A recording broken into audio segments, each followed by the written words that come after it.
Hello friends, अस्सलाम वालेकुम and welcome to reality stories. दोस्तों, आज की हैरत अंगेज कहानी एक ऐसे बच्चे की है जो जब सिर्फ 1.5 साल का था तो इसे अगवा कर लिया गया था और इसकी माँ इसको 32 साल तक ढूंढती रही। ये कहानी चाइना से है। 1988 में ली जिंगजी और इसका शौहर अपने इकलौते बेटे माओ यिन के साथ चाइना के शहर शियान में रहते थे। जिंगजी एक एक्सपोर्ट कंपनी में नौकरी करती थी और इस औरत को कई कई दिन शहर से बाहर रहना पड़ता था। पीछे से इनका बेटा अपने वालिद के साथ होता था। एक ऐसे ही ट्रिप में ये औरत शहर से बाहर थी कि इससे एक इंतहाई शॉकिंग खबर मिली जिसने इसकी जिंदगी तब्दील कर दी। इसका इकलौता बेटा माओ यिन लापता हो गया था। दोस्तों, ये अक्टूबर 1988 की बात है। दरअसल इसका शौहर अपने बेटे के साथ गाड़ी में कहीं जा रहा था। रास्ते में इसको प्यास लगी। इसने पानी पीने के लिए गाड़ी एक रेस्टोरेंट के सामने रोकी। इसका बेटा गाड़ी में ही बैठा हुआ था।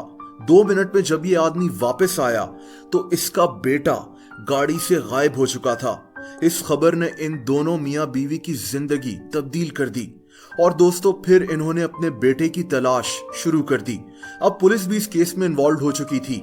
दिन हफ्तों में तब्दील हो गए, हफ्ते महीनों में और महीने सालों में, लेकिन इनके बेटे की कोई खबर नहीं मिली।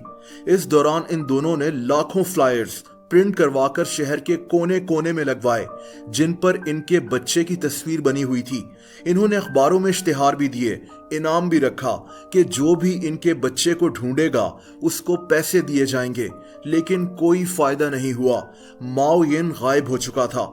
ली जिंगजी दिन रात रोती रहती थी। इसका शौहर इसको बहुत मुश्किल से संभालता था। अपने बच्चे के कपड़े और खिलौने देखकर इस औरत के आंसू हर वक्त निकलते रहते थे। दोस्तों, उन दिनों चाइना में बहुत से बच्चे अगवा होते थे। ये सारे बच्चे लड़के होते थे। दरअसल चाइना में उन दिनों 1 चाइल्ड पॉलिसी जोरों पर थी। लोगों को सिर्फ एक बच्चा पैदा करने की इजाजत थी, लेकिन अगर किसी के यहाँ पहले बेटी पैदा होती तो इसे दूसरा बच्चा भी पैदा करने की इजाजत मिल जाती कि शायद दूसरा बच्चा एक लड़का हो ताकि इनके खानदान की नस्ल एक लड़के से चले। लेकिन जिन लोगों के यहाँ लड़का पैदा नहीं होता था वो लोग दूसरे के लड़कों को अगवा कर लेते थे। ये इंतहाई अजीब बात है, लेकिन हकीकत यही थी। माओ यिन को भी इसीलिए अगवा किया गया था। दोस्तों, कई साल गुजर गए। जिंगजी का शौहर अब सब्र कर चुका था, लेकिन ये औरत अभी भी हर दिन अपने बच्चे को ढूंढती रहती थी। ये अपनी नौकरी से आने के बाद घर से बाहर आसपास के शहरों में निकल जाती ताकि शायद इसको इसका बेटा मिल जाए। इसका बेटा अब बड़ा हो चुका था और इसको ढूंढना बेहद मुश्किल था। हॉस्पिटल्स, पार्क्स, रेस्टोरेंट्स, लोगों के घर, कोई ऐसी जगह नहीं थी जहां इस औरत ने अपने बेटे को ना ढूंढा हो। दोस्तों, 32 साल गुजर गए। ये औरत अब बूढ़ी हो चुकी थी। इसका बेटा भी अब 34 साल का होने वाला था, लेकिन ये अभी भी अपने बेटे को नहीं भूल सकी। एक माँ के लिए शायद ये नामुमकिन था। इस दौरान ये औरत एक ऑर्गेनाइजेशन के लिए भी काम करना शुरू हो गई। इसका नाम बेबी कम होम था। ये लोग अगवा हुए वे बच्चों को ढूंढते थे।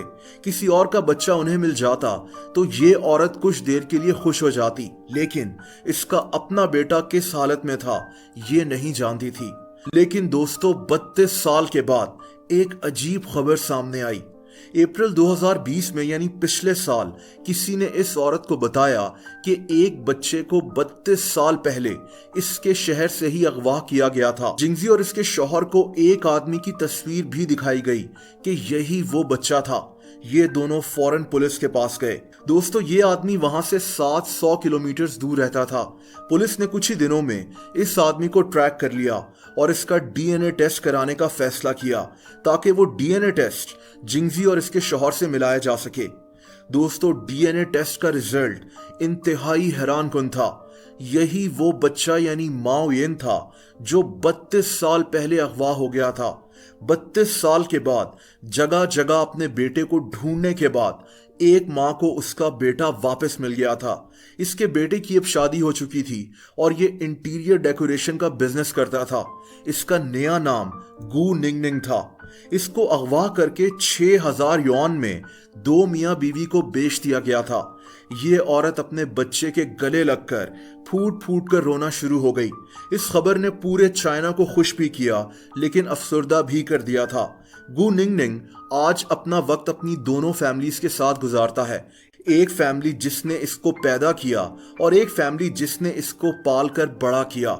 हालांकि इन लोगों ने इसको खरीदा था, जो कानूनन और इखलाकन बहुत बड़ा जुर्म है, लेकिन इसके पास कोई और चॉइस नहीं है। इस कहानी ने दुनिया को हैरान कर दिया था। दोस्तों, आप लोग मुझसे इंस्टाग्राम पर भी कनेक्ट कर सकते हैं, उसका लिंक आपको नीचे डिस्क्रिप्शन में मिल जाएगा। अगर ये वीडियो आपको पसंद आई हो तो वीडियो को लाइक जरूर कर दें।